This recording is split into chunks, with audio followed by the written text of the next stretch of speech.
Hola, ¿qué tal? Sean bienvenidos a la clase de la parábola.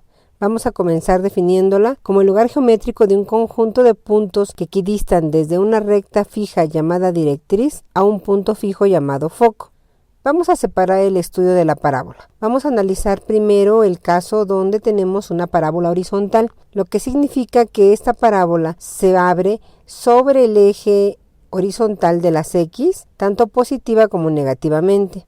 Vamos a partir de la ecuación general para una parábola horizontal. Si ustedes observan, mis términos son cy cuadrada más dx más ey más f igual a 0. Cuando nosotros trabajemos en el origen, solamente vamos a tener dos de ellos, la y cuadrada con el coeficiente c y dx como segundo término, y estará igualada a 0. De la misma manera, la parábola con vértice en el origen, pero ahora para el caso vertical, nos dice lo siguiente. La ecuación general sería ax cuadrada más dx más ey más f igual a 0. Sin embargo, para el caso en el origen, nos van a quedar solamente dos términos, que sería ax cuadrada y, por supuesto, más ey. Recordemos que debe quedar una variable en x y una variable en y, pero el término cuadrático nos está indicando qué tipo de parábola tenemos. Por ejemplo, en este caso, si tengo ax cuadrada, se está refiriendo a una parábola vertical. Esta que se muestra aquí es positiva, dado que abre hacia el eje positivo de las y.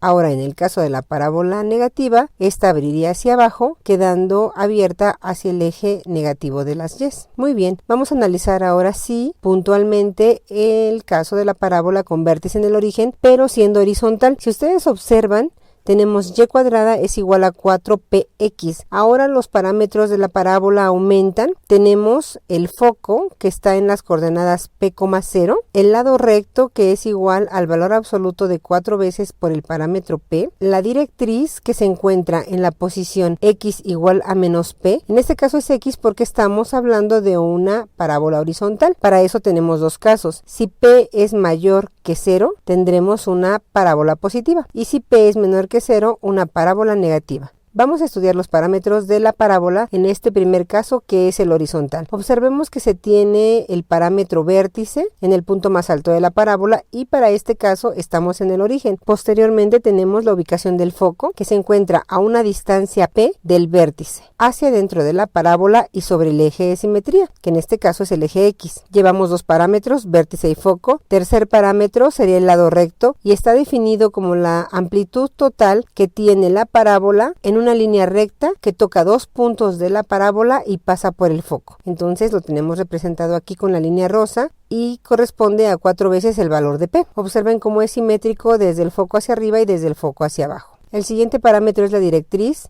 La distancia que va a tener desde el vértice hacia la directriz es exactamente la misma distancia que existe del vértice al foco, pero en la dirección contraria. Por lo tanto, colocamos la línea punteada anaranjada. Por último, analicemos el concepto que nos define la parábola, que nos dice que cualquier punto de la parábola tiene la misma distancia desde el punto A, por ejemplo, hacia el foco, que del punto A hacia la directriz. Esta es la definición que debe cumplir todo punto sobre la parábola. Vamos a ver el caso de la parábola vertical. Generalmente decimos que esta representa una sonrisa, dado que está abierta hacia arriba, y cuando tenemos una negativa diríamos que es una tristeza. Por lo tanto, mi ecuación para este caso sería x cuadrada es igual a 4py, y observemos que tenemos solamente dos variables, una cuadrática y una lineal. Uno de los tips que yo recomiendo para guiarnos es que aquel término lineal me indica cuál es mi eje de la parábola. En este caso, si tengo la variable lineal y, pues significa que está sobre el eje y. Ya depende si p es positiva, abrirá hacia arriba, o si p es negativa, abrirá hacia abajo. Nuevamente tenemos el foco, y observen cómo el foco tiene coordenadas solamente en el eje y, porque estamos tratando con una vertical. Por lo tanto, quedaría foco ubicado en 0,p. Lado recto nuevamente es 4 veces el valor de p en un valor absoluto. Significa que solamente voy a tomar el número sin considerar su signo. Recordemos que estamos calculando una distancia. Y finalmente la directriz se colocará en la coordenada y igual a menos p. Si p es positivo será hacia arriba, y si p es negativo será hacia abajo. Vamos a ver un ejemplo. Me piden que grafique la siguiente parábola y me dan la ecuación y cuadrada igual a 16x. Recordemos que este 16 representa en mi ecuación a 4p. Por lo tanto, si yo quiero encontrar el valor de p, voy a tener que dividir 16 entre 4 y eso me da un valor del parámetro p igual a 4. Observemos cómo a partir de la ecuación general voy a obtener la orientación de mi parábola. Es decir, si yo tengo y cuadrada igual a 16x, la variable lineal x me está diciendo que va a ser una parábola horizontal, puesto que va a abrir en este eje lineal. Por lo tanto, una vez que ya calculamos el valor de p igual a 4, pues yo voy a poder colocar mi foco en las coordenadas 4,0. Ahí está mi foco, un valor de 4. Posteriormente el lado recto va a ser 4 veces el valor de p, que sería 16, y que si ustedes observan, coincide el lado recto con el coeficiente que tiene mi variable lineal. ¿Dónde voy a dibujar mi lado recto? Bueno, pues coloco una línea recta punteada que atraviesa por el foco, y al ser de valor 16 tengo que distribuir 8 por encima del foco y 8 por debajo. Con el vértice y los extremos de mi lado recto yo puedo dibujar perfectamente mi parábola. También puedo decir entonces que es una parábola horizontal positiva. La directriz va a ser colocada a la misma distancia del punto P, pero en la dirección contraria. Vamos a analizar otro ejemplo y me piden que grafique la siguiente parábola. Ahora mi ecuación es x cuadrada igual a 8y. Desde aquí podemos decir varias cosas. Como la variable lineal es y, entonces va a ser vertical.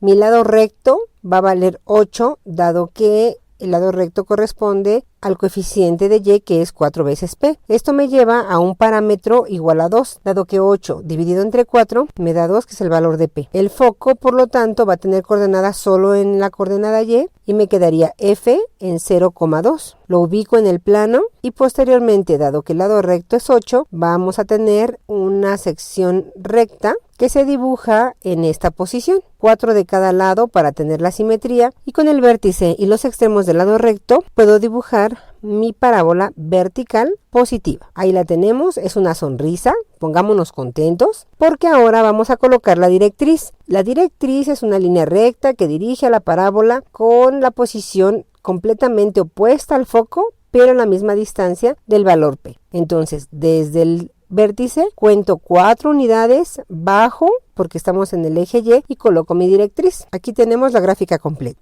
Vamos a analizar también en este ejercicio el proceso inverso. ¿Qué pasa si nos dan una gráfica y nos piden que encontremos todos los parámetros y la ecuación? Bueno, pues cuando nos dan un gráfico, lo recomendable, aunque ustedes no lo crean, es contar cuadritos o unidades. Fíjense bien, en la gráfica hay algo engañoso. Quiero que pongan mucha atención. Me dan esta figura y me dan los valores de las coordenadas 4 en X y 4 en Y. Bueno, si nosotros nos confundimos o no observamos bien, podemos creer que la coordenada por la que cruza es 4. Pero no, yo lo que les recomiendo es que se fijen exactamente la coordenada y que la marquen. Esta parábola está con vértice en el origen y tiene un lado recto que está cruzando por el valor x igual a 3. Aunque no aparezca el número ahí, contamos cuadritos y es 3. Por lo tanto, p es igual a 3. Por otro lado, yo puedo decir, vamos a comenzar con que mi parábola es horizontal, es positiva y con un parámetro p igual a 3, lo que significa que el lado recto sería 4 veces ese valor y sería 12. Este es el caso de una parábola en el origen. Vamos a seguir trabajando con ejercicios. Les pido que resuelvan los casos que les dejo al final en el material extra y que me manden sus dudas, comentarios para que podamos enriquecer este curso. Muchas gracias, los espero en la siguiente clase.